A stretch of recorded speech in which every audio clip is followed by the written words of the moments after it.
Hoje nós recebemos o provedor da Santa Casa, Dona Carolina Malheiros, Santa Casa aqui de São João da Boa Vista. Márcio Francioli está com a gente nos estúdios da 92 FM para falar, e já deixa eu até continuar a pauta que nós estávamos trazendo aqui no streaming, Bruno, porque o provedor estava nos explicando como é que funciona o financeiro da Santa Casa. Exato. Porque tem muita gente que se confunde, pensa que é um financeiro que depende só da prefeitura, ou então depende só do governo do estado. A gente vai esclarecer essas e outras dúvidas nessa entrevista. Então, novamente agora no rádio, bom dia para você, Márcio. Vou permitir que você continue a sua explicação. Bom dia agora a todos que nos ouvem, né? E estava dizendo para você, João e Bruno, que o financiamento de uma Santa Casa, ele advém de verbas públicas e, evidentemente, de verbas particulares. De verbas públicas vem da União, Estado e municípios. E da verba particular, de propriedade que se tem e de procedimentos que são feitos tanto para os particulares como para operadoras de serviços que a gente tem alguns convênios. É certo. Assim que a gente administra uma Santa Casa. Entendi. Esses convênios são os conhecidos planos. Planos de saúde. Certo. Que no caso da Santa Casa, nós temos o Plano Mais Saúde de São João da Boa Vista, que representa 90% do valor que a gente recebe desse segmento. É bastante, né? É bastante. É um valor significativo. Bom, o senhor tomou posse no início desse mês. Eu gostaria de saber, são só nem 20 dias, né, de mandato Pois ainda. é, não fez nem um mês ainda. Nem um mês, né? Então, assim, eu sei que é pouco tempo, mas o senhor já teve alguma ação efetiva no cargo ou ainda é um tempo de planejamento para saber o que vai fazer no futuro? João, como eu já estava vice-provedor, a sequência do trabalho vai ser uma coisa natural. Certo. Evidentemente que tem projetos em mesa que devem ser concluídos nesse mandato para a melhoria da Santa Casa. Mas tudo aquilo que a gente vem fazendo já é uma sequência daquilo que eu pretendo dar continuidade. No caso da assistência, não tem muito o que fazer, a não ser melhorar o acolhimento dos pacientes que a gente recebe no dia a dia. Porque a Santa Casa é uma entidade, uma instituição que ela está de porta aberta 24 horas para situações de emergência que jamais você consegue prever. Uhum. Você pode por exemplo, ter um convênio do Einstein, e se você está indo, por exemplo, para Poços de Caldas, e Deus me livre, te acontece um acidente aqui em São João da Boa Vista, o SAMU vai te pegar e vai te levar para Santa Casa. Sim. Então, ali é onde se acolhe, primeiramente, todo e qualquer paciente numa situação dessa. Então, o que a gente faz? A gente tenta se preparar para dar um acolhimento para um público que vai chegar, um paciente que vai chegar nessas condições e prever tudo aquilo que tem que se fazer preventivamente, que são as cirurgias e os procedimentos eletivos, que é feito dentro de uma programação e de um orçamento previamente constituído e assinado e contratualizado com o poder público. Planejado. Uhum. Todo o dinheiro público, ele passa pelo município. Nós não recebemos nada direto do Estado, nada direto da União. Ele entra na prefeitura e aí que ele é canalizado para a gente, mediante tudo com contrato. Nada, chegou o dinheiro e é transferido. E grande parte desse dinheiro, principalmente federal e estadual, esse recurso, ele é pós-fixado, que nós chamamos. Nós só recebemos se a gente fizer o procedimento. Entendi, como se fosse uma carta de crédito. Vamos dizer que é isso. Eu tenho lá R$1 milhão para fazer cirurgias. Você faz, comprova o procedimento feito, fez hoje, 60 dias depois o dinheiro chega. Entendi. Então, a Santa Casa, nós, por exemplo, nós temos que ter um fluxo de caixa para pagar aquelas pessoas que fizeram esses procedimentos, que atuaram ali dentro, para depois a gente receber. Contraprestação, mais ou menos. Basicamente, né? É bem isso. Perfeito. Então, de vez em quando você ouve por aí, peço licença, Claro. As pessoas digam assim, a Santa Casa não prestou conta. Nossas contas são todas aprovadas pelo Tribunal de Contas do Estado de São Paulo, todas. Porque senão vai a Santa Casa e quem está assinando por ela junto, né? Pois é. Então tudo é feito dentro daquilo que manda a lei. Nós fazemos e prestamos conta. Você prestou conta, está conferido, está certinho, aí libera-se o dinheiro. É assim que funciona. Excelente. Eu gostaria de voltar um pouquinho numa fala do início da entrevista. O senhor disse que era vice-provedor e agora está como provedor. Essa eleição agora também, que o senhor tomou posse no início de abril, ela foi uma eleição de chapa única. Gostaria de entender essa dinâmica. Por que as eleições, essa eleição principalmente da Santa Casa, não teve, entre aspas, oposição ou um outro grupo que tentasse assumir a provedoria da Santa Casa? Tá, é uma pergunta interessante. A Santa Casa de Misericórdia Dona Carolina Malheiros, ela é administrada por uma irmandade. Certo. Essa irmandade são pessoas voluntários, um número de, hoje, 200 pessoas aproximadamente. É daí que se compõe a diretoria para administrar a Santa Casa e o Plano Mais Saúde. São instituições separadas. CNPJs distintos. Distinto. Uma não se comunica com a outra. Ok. Presta-se serviço sim uma para a outra, mas não se comunicam. E essas pessoas são todas voluntárias.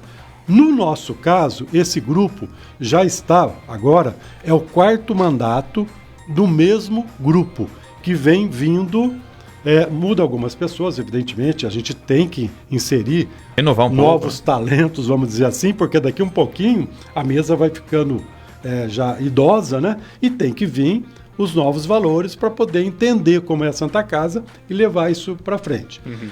Quando nós assumimos isso lá atrás, vou falar alguma coisa de dinheiro. Claro. Nós pegamos a Santa Casa devendo 70 milhões de reais. É um valor. Isso é verdadeiro. Sim, Tá sim. aqui os documentos, se tiver que mostrar para alguém, está aqui. 70 milhões de reais. Hoje nós devemos 15 milhões e 700 mil reais, 16 milhões de reais. Então, Isso é uma dívida ou é um déficit? Hoje é uma dívida Ok. que nós estamos pagando. Se você falar, mas vocês têm alguma coisa em aberto? Não. Toda a nossa dívida, toda, são vários, né? Estão parceladas e sendo pagas rigorosamente no seu vencimento. Então, mais o que? Uns 3 anos você liquida ou ainda mais? Mais tempo? Foi o que eu disse na minha posse. Pretendo entregá-la limpa. Maravilha. Que a maior prestação que nós temos é um financiamento feito há 7 anos atrás, no valor de 17 milhões, que nós pagamos 280 mil por mês só desse financiamento e que ainda faltam 31 parcelas. Então, deve terminar no meu mandato. Maravilha. E aí, a gente vai poder entregar isso. Você imagina você entregar uma instituição, e não só isso, tem outras coisas aí que nós estamos eliminando. Entregar uma instituição com 500 mil a menos por mês. Nós estamos falando de 6 milhões por ano. Sim. Imagina um investimento que não dá para fazer de melhoria, né, de estrutura, contratar, às vezes, né, outros tipos de especialidades, etc. Né? Faz uma diferença boa, né? É bem isso. Então, o poder público, quando ele coloca o dinheiro numa Santa Casa, ele não prevê uma ampliação estrutural. O parque tecnológico, por exemplo, ele dá o dinheiro para o custeio da saúde. Mas como que eu posso fazer? Você imagina você sentado numa mesa e está chegando alguma coisa para você e de dar assistência que é o que nós fazemos, uma média de 400 cirurgias, procedimentos cirúrgicos mês. Sim. Uma média disso que nós fazemos lá dentro. Mais de 10 por dia. 400, média por mês. Como que você faz isso se você não tem um carrinho anestésico adequado? Se não tem uma sala do centro cirúrgico adequada? Se você não tem uma quantidade de sala de centro cirúrgico? Se você não tem um ambulatório para receber as pessoas? Se você não tem respiradores para entubar aquilo que chega? Se você não tem leito de UTI? Como que você atende isso? E para isso não tem dinheiro. O dinheiro disso, quando se tem um dinheiro público, é emendas. Dentro do custeio, não tem isso aí. Certo. Hoje, das deficiências da Santa Casa, qual seria a prioridade? O senhor citou aí questão de respirador. Não que de fato é o que está faltando, né? Mas o senhor citou exemplos. Pode estar faltando respirador, pode estar faltando um ambulatório. Hoje, o que estaria faltando para o serviço ser ideal? faltando, eu não digo para você que está faltando, mas nós vamos entrar agora num período que todo ano é a mesma coisa, que traz algumas crises respiratórias, Sim. que entra no frio e tal. E aí o número de respiradores, a necessidade dele cresce. Certo. Então, quando isso hoje está sob controle. Quando acontece, imediatamente a gente vai e loca alguns equipamentos. Que um equipamento desse hoje, em números redondos, ele custa R$100 mil.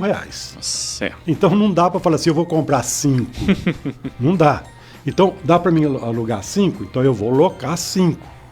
Você loca por 6 meses e tal, e depois você vai devolvendo.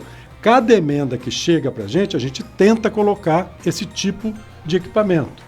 Mas muito mais do que isso, são as coisas que também precisa dentro do centro cirúrgico e tal, que a gente pode falar o que você, depois, no segundo momento, Claro. o que se precisa de estrutura hoje para a Santa Casa. Isso é muito importante. Eu queria aproveitar, porque assim, a Santa Casa ela é regional, ela atende várias cidades, todas as cidades aqui do entorno de São João da Boa Vista praticamente mandam seus pacientes, enfim, acidentados para cá. Você sabe em números, né, de quanto que representa o atendimento da Santa Casa para outras cidades e se existe alguma limitação de serviço prestado? Como é que funciona essa relação com as cidades ao redor? Até porque o Vanderlei mesmo, ele tem uma certa... eu vou chamar de briga, mas não seria briga, mas ele pede que as outras cidades, elas... como posso dizer, deem mais dinheiro para a Santa Casa. Subsidiem. Exatamente, subsidiem mais a Santa Casa pelos atendimentos prestados para as cidades vizinhas. Ele já falou em outros momentos isso, inclusive durante a campanha dele. E como que dá essa relação com as outras cidades? Bruno, vamos, para que fique claro assim, bem simples, vamos separar algumas coisas. A Santa Casa de São João, ela é regional para algumas cidades. Dentro do Colégio Mantiqueira, que é a alta complexidade, nós atuamos em cima de 8 municípios. São João da Boa Vista, Aguaí, Águas da Prata, Vargem Grande, Pinhal, Santo Antônio do Jardim, Tambaú e Santa Cruz das Palmeiras, dentro da alta complexidade. Certo. Dentro da oncologia, que é o processo da UNACOM, chamado UNACOM, nós atendemos 20 municípios, aí é muito maior. Sim. E dentro da média complexidade, que é aí que tem o dinheiro propriamente do município, são 3 cidades, São João da Boa Vista, Aguaí e Águas da Prata. Essas 2 cidades não têm Santa Casa e utiliza a Santa Casa de São João da Boa Vista. Então, dentro da média complexidade, o que é isso? Tudo que acontece que necessita de um hospital, de uma Santa Casa, é para cá que vem. Ok. Tudo. Ou seja, internações, cirurgias, praticamente. Pequeno procedimentos cirúrgicos, às vezes num ambulatório, que ele cai no ambulatório lá de Aguaí. Certo. Ele não está bem, o paciente não está bem. Ele precisa de um atendimento um pouco mais apurado. Precisa de exames, uma tomografia, por exemplo, do tipo assim. O que acontece? Ele vai cair no nosso ambulatório e dali que ele vai ser internado. Então, esses 3 municípios são, que nós chamamos de média complexidade, são atendidos pela Santa Casa. E nisso, esses municípios que terceirizam esse atendimento não repassam verba nenhuma para Santa Casa? Só vem verba da média complexidade, no caso de Águas da Prata, Aguaí e São João da Boa Vista. Todas as outras é gratuito. Todas as outras utilizam os convênios existentes com a União, que é o convênio feito com a DRS, né? Através do município de São João da Boa Vista. Nós fazemos. A Santa Casa é uma prestadora de serviço. Ela não presta serviço. Ah, entendi. Então no caso, quando o Vanderlei falar que queria que as prefeituras pagassem mais, talvez ele estivesse falando de valor médio de atendimento, porque aí ele recebe do governo federal para repassar para a Santa Casa pelo atendimento prestado a outras cidades. A relação é entre cidades, é isso, né? O que vem da alta complexidade é para os 8 municípios. Maravilha, entendi agora. E o que vem para média complexidade são só 3. Ok. São João, Aguaí e Prata. Perfeito. Tá? Entendi. Bom, uma questão que a nossa audiência levantou, Márcio, é em relação ao serviço na realização de cirurgias, que inclusive no ano passado houve críticas até bastante contundentes quanto à demora nesse serviço. Esse tema acabou virando pauta também dentro da Câmara Municipal. Eu gostaria de entender por que isso aconteceu, por que essas críticas em relação à demora no agendamento das cirurgias acontece e o que o senhor pretende fazer para resolver essa questão. Olha, João, é um assunto, assim, que merece uma explicação talvez um pouco mais prolongada. Eu disse para vocês que nós fazemos, em média, 400 cirurgias, procedimentos cirúrgicos mês.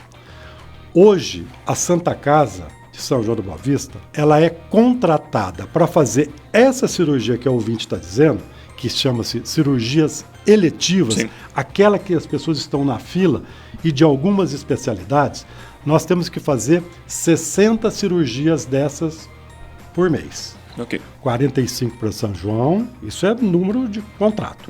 45 para São João, 10 para Guaí e 5 para Águas da Prata. Isso dentro de um contexto de especialidades. Certo. Para se fazer isso, tem que ter dinheiro. Você tem que contratar as equipes para se fazer isso. É só isso? Não. Você tem que ter centro cirúrgico para fazer isso. Sim. Você tem que ter equipe de médico, anestesista principalmente. Você tem que ter uma equipe formada. Como que você vai? Às vezes, tem vamos dizer, um caso assim que não é tão difícil de acontecer. Às vezes a pessoa está preparada, está internada para fazer uma cirurgia e ela tem mais idade, mais de 60 anos geralmente, ou se for uma cirurgia mais grave, ela precisa de UTI. Certo. Então não é só o leito lá dentro do centro cirúrgico para se fazer. A hora que a pessoa sai dali, ela tem que ir para a UTI. E se a UTI está lotada? Isso acontece rotineiramente. A pessoa está esperando, acontece um fato, que chega um acidente, já era. Já era. Às vezes a pessoa está já foi feito até o pré-anestésico dele. Sim. Ele vai ter que ficar lá no quarto esperando. Porque ele precisa da UTI. Ou seja, é um problema de estrutura, um problema que precisa investir, precisa ter mais gente trabalhando lá para poder atender mais pessoas. É uma limitação. Ô Bruno, hoje eu tenho falado com o poder público, isso já há tempo. A Santa Casa, nós estamos aqui, vocês são bem mais novos que eu, né? Pouca coisa. Mas quando que você viu a Santa Casa ter uma expansão de leitos? Não, isso é verdade. Tá, como é que você faz isso? Ó, na minha gestão, nós começamos a fazer uma ampliação do ambulatório. O ambulatório nosso, aqui, São João, tinha 6 leitos. Era uma loucura. É muito pouco. Era gente no corredor todo dia. Nós conseguimos uma verba de um doador, veio aqui, que eu vou falar o nome dele, que é o Batateiro, tal, que ele era um caminhoneiro que passou por aqui, tal, o apelido dele é Batateiro, eu acho que ele era influencer, não sei como é que é a história dele. Ele veio aqui e ele deu R$200 mil para começar a fazer isso. É uma ajuda boa. Porra, foi um negócio assim que alavancou. Hoje, o nosso ambulatório, ele tem 12 leitos. Mas 12 leitos, tipo UTI. A pessoa fica entubada lá, até chegar ao leito. Então, isso já melhorou muito. Mas nós temos uma quantidade limitada de leitos de enfermaria. Nós temos do próprio centro cirúrgico. Nós fizemos uma reforma, demorou um ano para fazer, um pouco mais de um ano para fazer uma reforma dentro do centro cirúrgico. Ele está zerado, está novinho. Mas você imagina abastecer o avião com ele andando. Como é que você faz? Como é que você quebra uma sala com um pó se o médico está operando ali?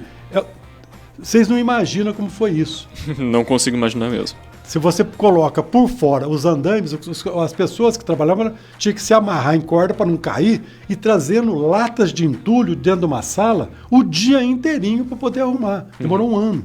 Sim. Hoje nós temos 6 salas super equipadas, com todos os equipamentos de ponta e que não para um minuto. Então, de certa forma, vamos cobrar quem tem que cobrar. Os vereadores que são responsáveis por fazer essa cobrança aos deputados, as emendas, né? dentro de suas coligações, dentro dos seus partidos, para poder falar, olha, precisamos levar emendas para poder, vamos dizer assim, custear uma melhoria de infraestrutura da Santa Casa. Eu acho que é por aí, né? Nesse caso, acho que seria até interessante perguntar de valores mesmo, né, Márcio? Quanto que seria necessário? Seria uma verba por mês ou uma verba cravada que a Santa Casa verba precisa? única, Uma verba única para resolver essa questão? Então, é o que eu disse no início. As verbas que a gente recebe é para custeio e não para investimento. Nesse caso específico, tem que ser um projeto e para que a gente possa ampliar a Santa Casa. Eu entendo hoje, isso com avaliação do diretor técnico, que são médicos, né? Diretor técnico, diretora técnica, que é a doutora Patrícia, clínico e os demais médicos, nós precisamos mais ou menos de uns 50 leitos para SUS. Certo. De enfermaria. Nós precisamos disso para tirar o pessoal. A pessoa chegou, teve o atendimento no ambulatório, passou por aquela fase, se ela vai ser internada, ela tem que seguir para o leito. Muitas vezes não tem leito, ela fica lá embaixo, esperando um leito. Hoje nós temos 20 leitos de UTI. Nós precisamos de mais leitos. De mais 30. Eu acredito que pelo menos mais 10 leitos de UTI e 10 leitos de semi-intensiva. Okay. O que é semi-intensiva? É aquela pessoa que passou por uma cirurgia e ela tem que ficar 24 horas... Em observação. Em observação. Então, ela tem que ficar numa semi-intensiva. Deu certo, vou embora e já liberou o leito. É diferente. Mas os leitos de enfermaria é super importante. Isso tem que ter. Então, a Santa Casa precisa de uma ampliação estrutural. Perfeito. Sabe mais ou menos a monta de quanto que seria esse valor hoje? 3 milhões, 5, 10, 15? Nós temos um projeto... Lógico que quanto mais melhor, né? Que dá para fazer mais coisa, mas... Nós temos um projeto pronto que eu devo colocar essa diretoria deve colocar em prática ainda esse ano. Perfeito. Mesmo com recursos próprios, nossos recursos, de fazer um prédio que aumentaria algumas coisas lá. Esse prédio está orçado mais ou menos em 5 milhões. Certo. O que ele teria que vai acontecer? Ele teria leitos privados nossos para liberar os privados para o SUS e fazer uma UTI, que hoje a UTI, nós temos 2 UTIs. É difícil isso de administrar. São em alas diferentes. Certo, tem que atravessar um corredor, né? UTI 1 e UTI 2. A gente teria que fazer 20 leitos numa única UTI e aí, então, preparar essa UTI que ficaria anexo para uma semi-intensiva.